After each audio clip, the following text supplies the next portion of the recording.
So I'm going to switch to English because this session will be in English. We have some sessions in English, some sessions in Hebrew. Alternative. Or in Italian if we want. Spejcer doesn't speak Italian. Oh, he should try. I mean, this is his creative mind. So I should say that it's the first moment that I met Paola was when I was wandering in Milan, going around like years, researching for these people that would touch me. And there was a certain corner, and I remember that precisely, I don't know if you remember, but there was a very specific corner that I don't remember where it was, but it was in Milan. It was an opening of yours, and you came out of the door, and you glue. You had an aura of creation around you. And I was attracted immediately, and I said, Paola, can I meet you? She said, of course, why not? And we became friends after 2 seconds. So that was my falling in love. It was 1 second of falling in love. And since then, 10 years ago, I enjoy so much being around you and looking at you doing what you're doing. And I'm so happy that Spencer Bailey came over.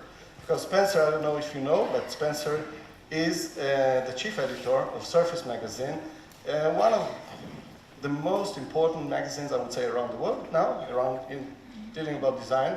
And he was the one to focus this magazine on what is happening today, and as we discussed yesterday, seeing through design the prism of the world. Spencer started as a writer, but became a chief editor because it's much more like him. So he's assembling things, and he sees the world, although he's super tall, he sees the world almost from Benjamin's eyes, from a satellite. So I was asking Spencer to open this discussion, and then we're going to have this talk as a talk, not as a lecture. It's a talk, and then we're going to have, at a certain moment, the visuals. So thanks for having me. I wanted to first sort of explain what I'm doing on the stage with Paola. We spent the better part of a year and a half working on a book together called Tamara, which you'll see images of. So how did I get to writing a book on an Italian designer after growing up in Colorado and now living in New York for a decade? It really came through discovery and having an open mind, which is something both Paola and I definitely both share, a global sensibility and an open mind. The funny story about how I even got interested or engaged in design starts with cupcakes, which might seem like a strange place to enter design, but it was about 7-8 years ago. I was in graduate school studying journalism at Columbia in New York, and my reporting class assigned me to report on gentrification.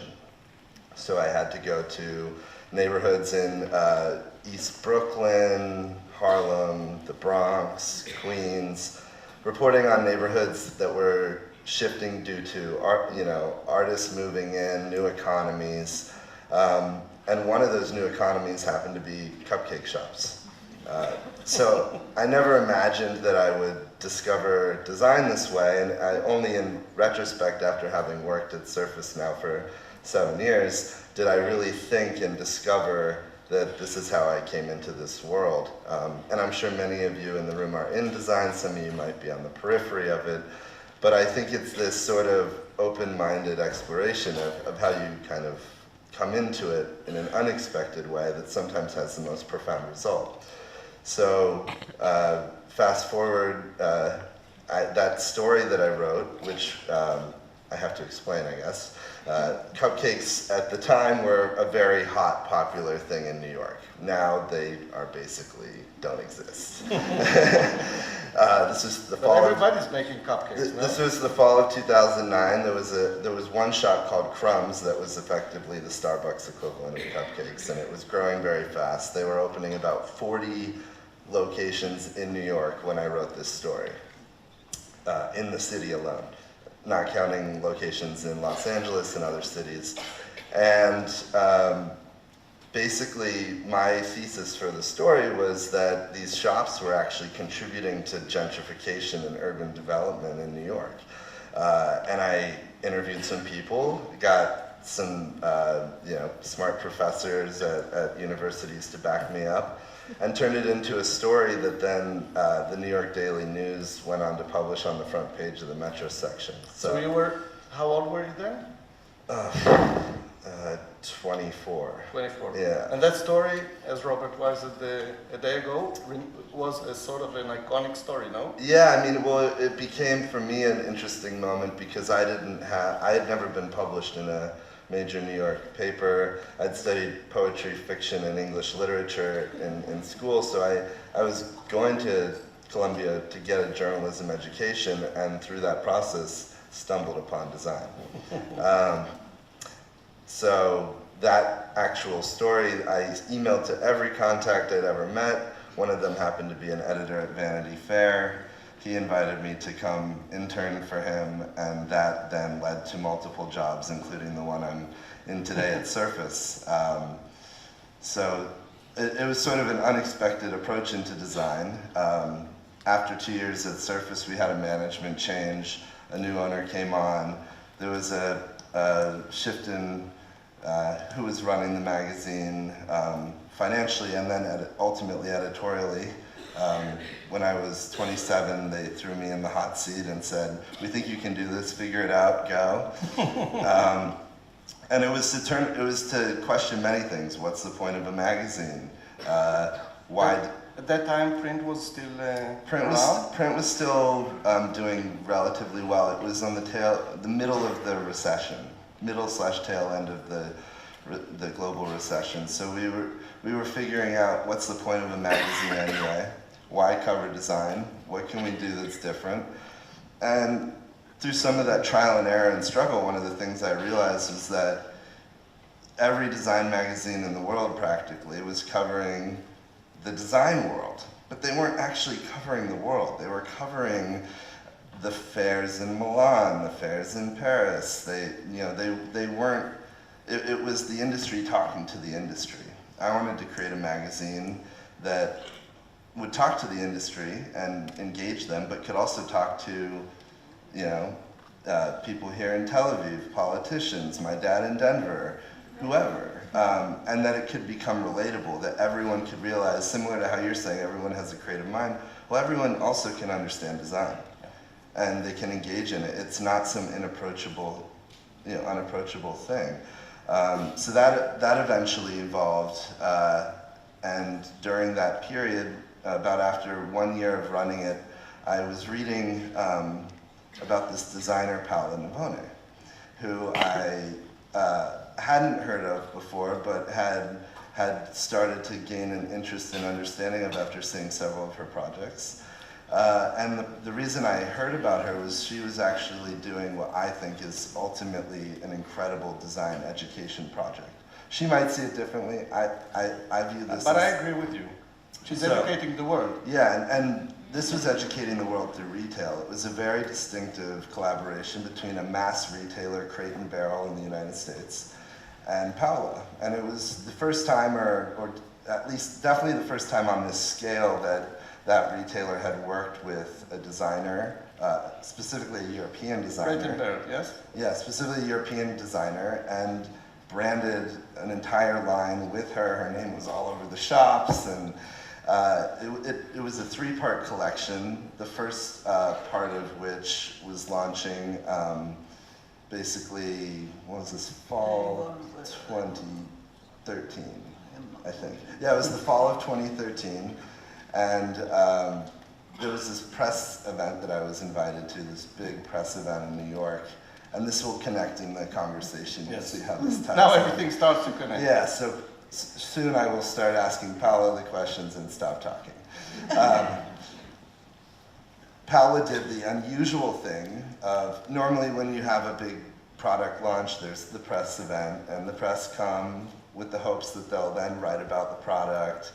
Well, Crate and Barrel did the unusual thing, I think after a conversation with Paola and this very creative president at the time, to have Paola cook the meal for the press.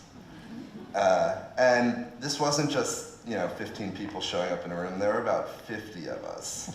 So it was a big meal, and it was authentic Italian cuisine. So much so that she even figured out... Made by Paola. Made by Paola entirely, and so much so that she figured out how to get the ricotta from Italy to New York for this event. So it was... so it was a dinner press event. Yeah, and I'd never met her, and similar to your experience, I walk in and there's this woman in the kitchen cooking, and then we get to sit down and we're using all of the creations that she had made. And every table there were so many SKUs. This was a very big project. So every table had different SKUs and different products. And I was realizing all of these came obviously from a team of very talented individuals that worked for Paola, but really from this specific mind. And to see that specific mind translated so seamlessly into a major American corporation, which Crate and Barrel is, was fascinating to me. And so I guess this is where I want to sort of jump into the conversation, because I think one of the things about my approach to Surface, which has been about global mindedness, having an open mind, and really, rather than covering the design world, covering the world through the lens of design, I think Paola looks at the world through the lens of design, and she's not paying attention to the design world. She's a nomad. She's running around the world, looking at the world, picking inspiration, pulling things. Like, to her, what happens at Salone or a major design fair doesn't matter. What happens on the streets of Tel Aviv, what happens on the streets of Bangkok, that's what matters. So I guess I wanted to actually start with where it all began for you, because it's such for design to be such a unexpected thing in some of our lives. It's something we all use, it's something we all interact with, and it's something that most of us, if we're not in this sort of design space, maybe don't think about. But I'm curious, what was your first interaction with design? When did you start to realize it was something that... Difficult question. We start from the difficult side. I never start. I just systematically doing the opposite of what I was asked to do. But this is systematically with you, no? So since when I was child, so this way, so I was going that. And then I went to the Polytechnic school in Torino, very strict school. But I met at that time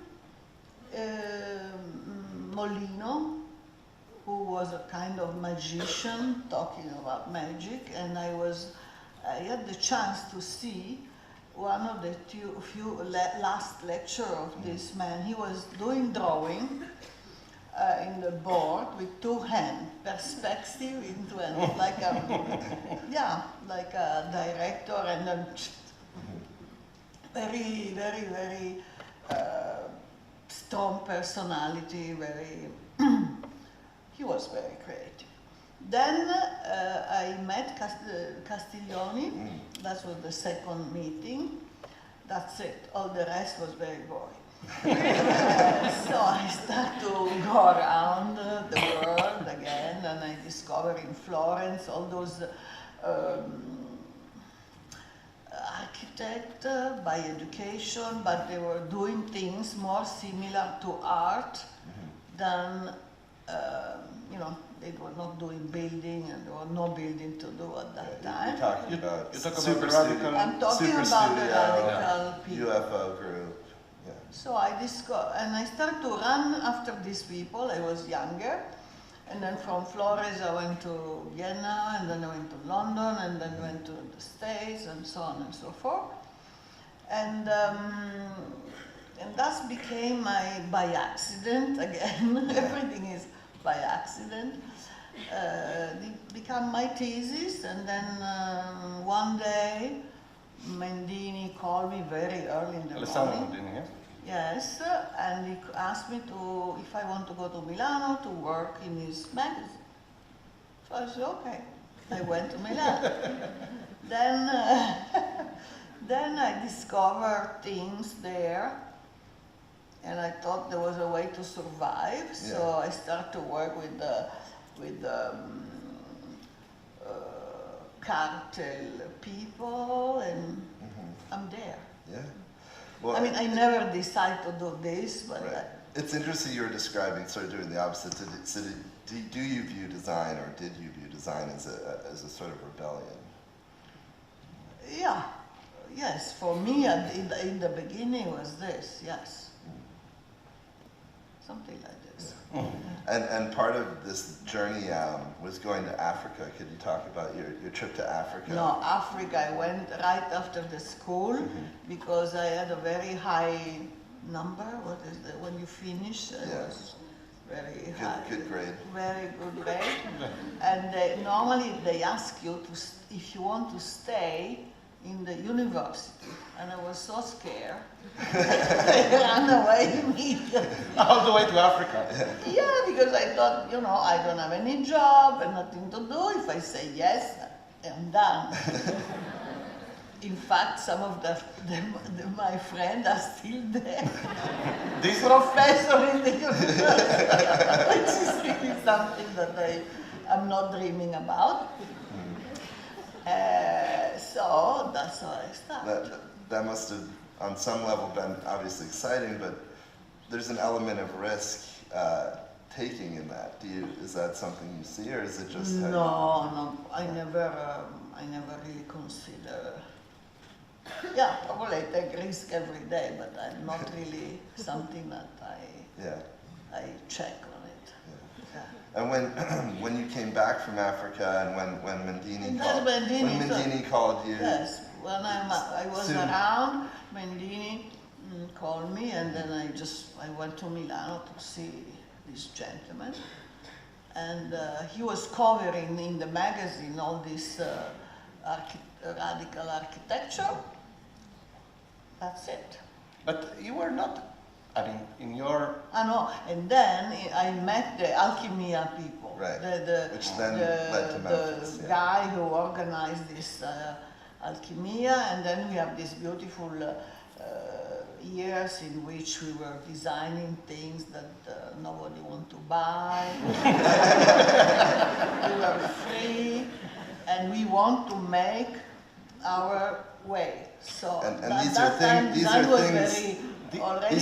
by the way, that now cost tens, if not hundreds of thousands of dollars. Absolutely. Yeah, I threw all of them in the garbage.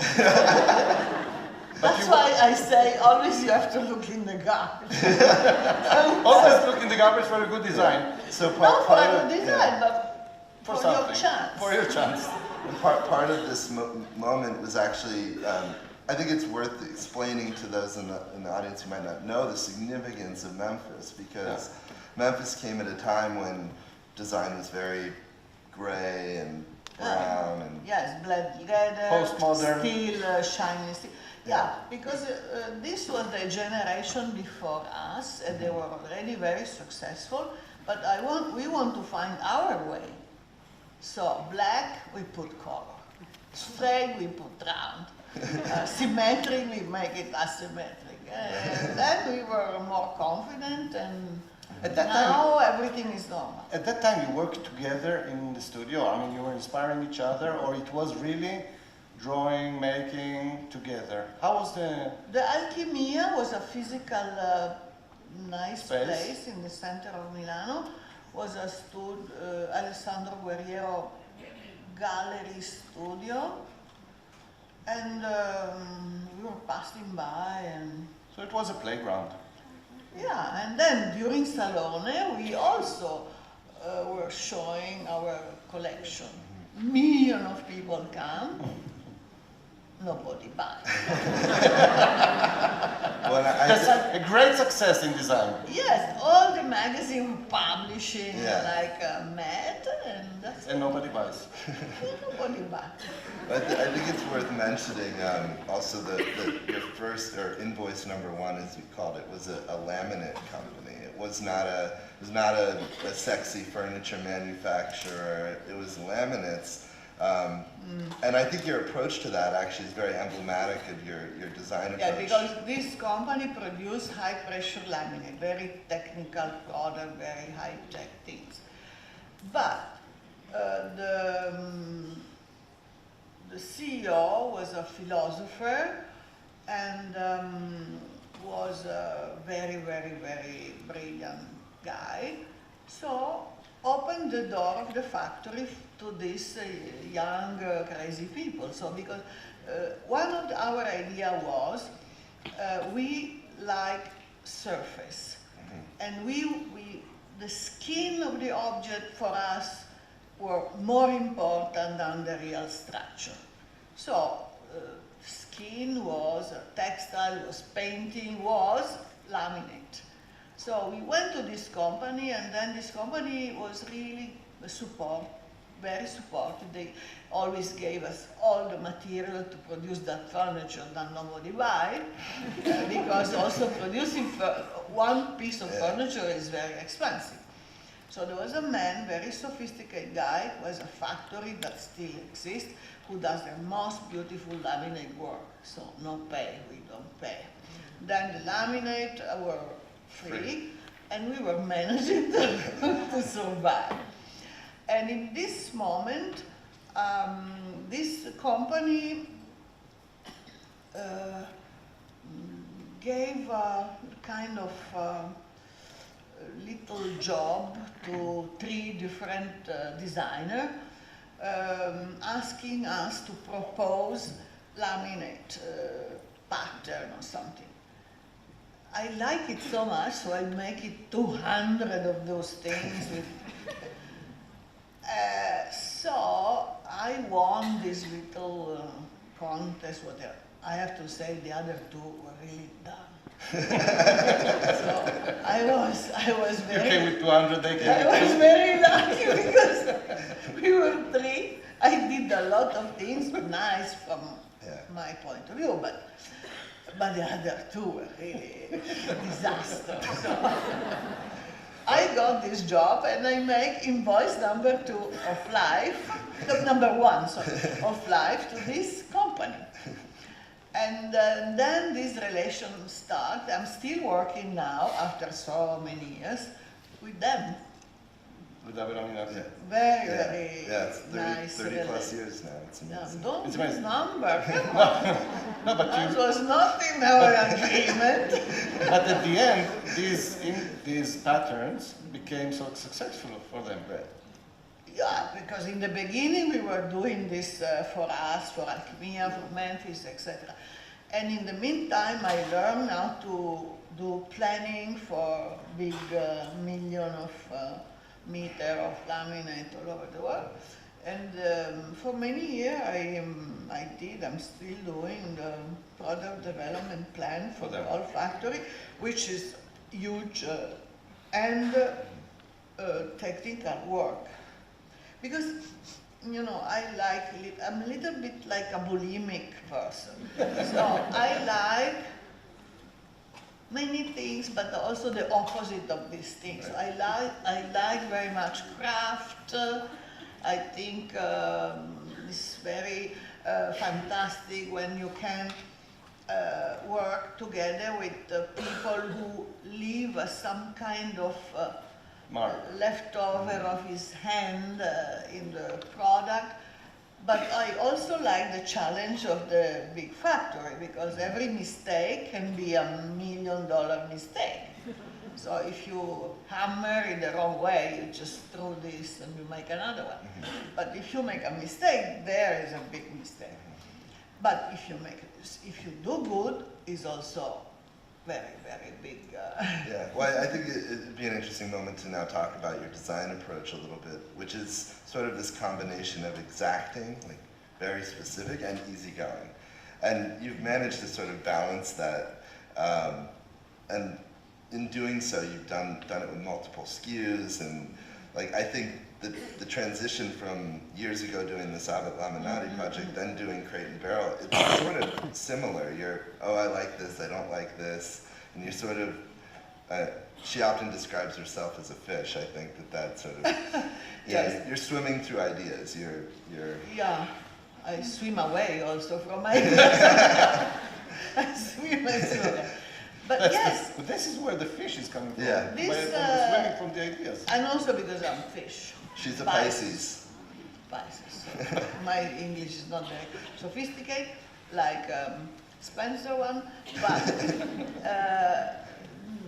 this very brilliant woman from Kretenballe, I don't know, she came to somewhere, a conference, and I was trying to explain. My English is not very good, so I tried to use example just to make sure that I can, transfer my idea.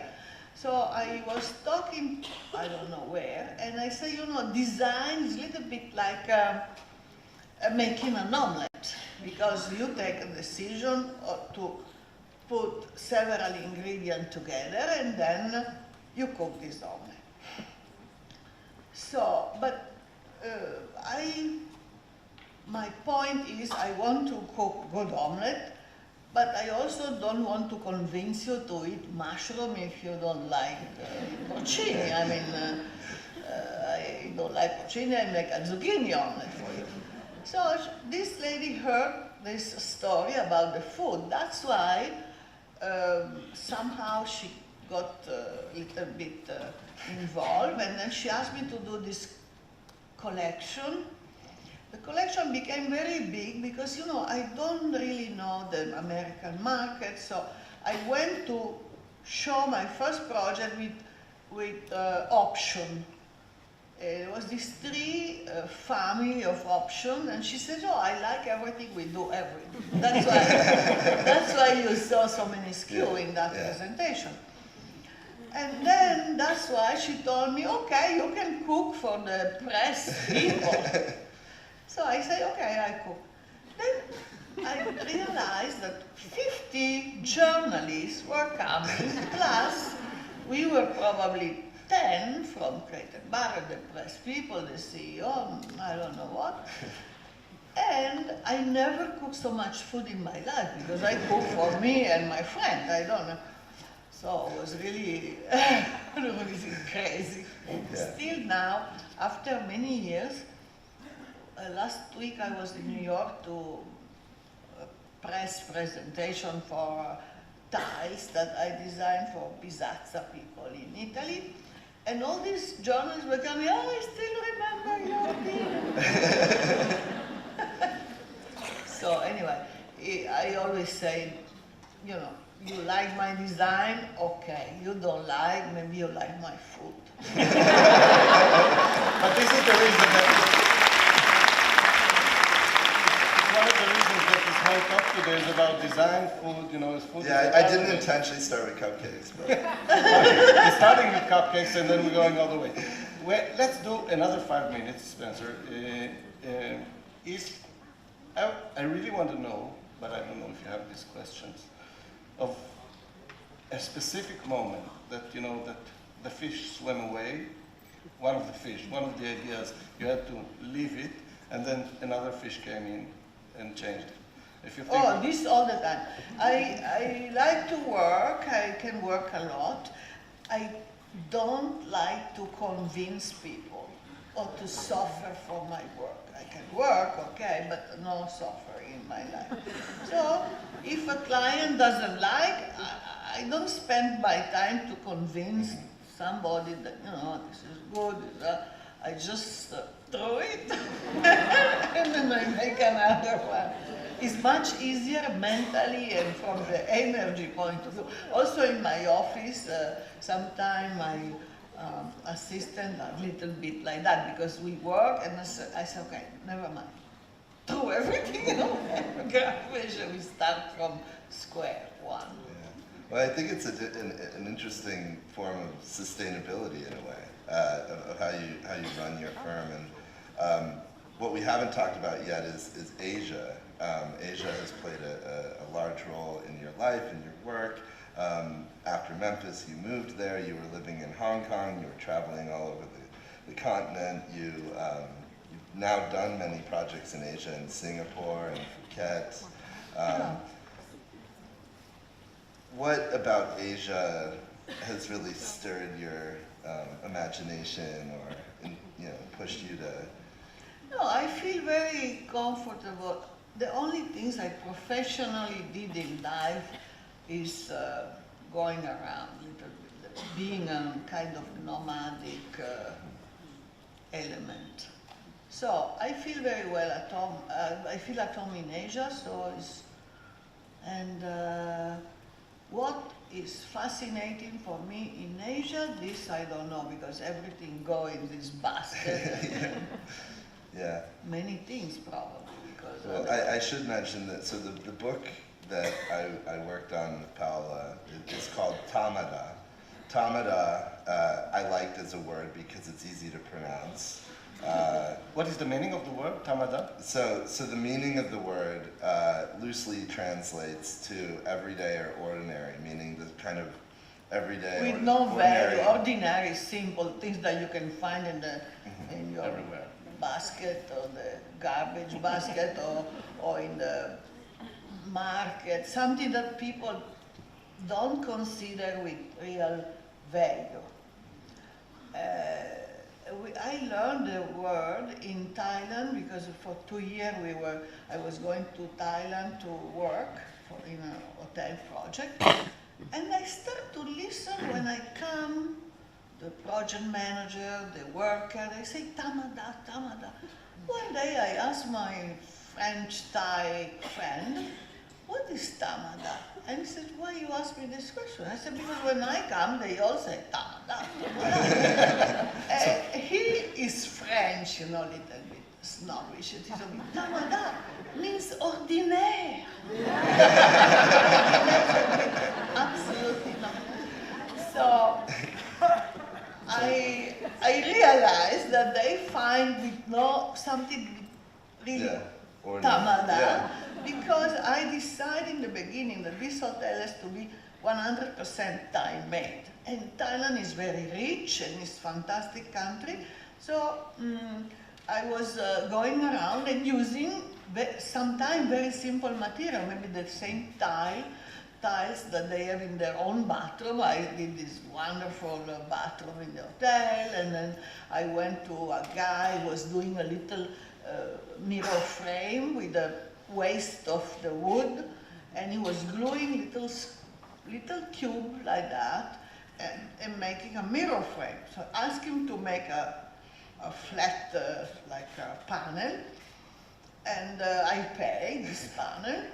And this guy, after 2 weeks, got an order for 150 square meters of this guy. And the walls of the side wall in the lobby are with this little cube. So for them, this was really tamada. So I think when I was interviewing her for the book, it was a word that she kept saying, and then I was like, what is tamada? What is that? I had to ask her. And it was sort of, the second I found out that's what it was, I said that's, we both kind of looked at each other, that's the title of the book. So this is the title of, I would say that this is the title of your life, Tamada. Now I understand it profoundly, and maybe this is the educating of Paola of the world. She's teaching the world Tamada. Yeah, and to see things I don't where like others to teach. No, I know. You left being professor. It's to see things 30 where years ago. others don't, and it's to find, inspiration in the everyday. Thank you very much, both. yeah, making things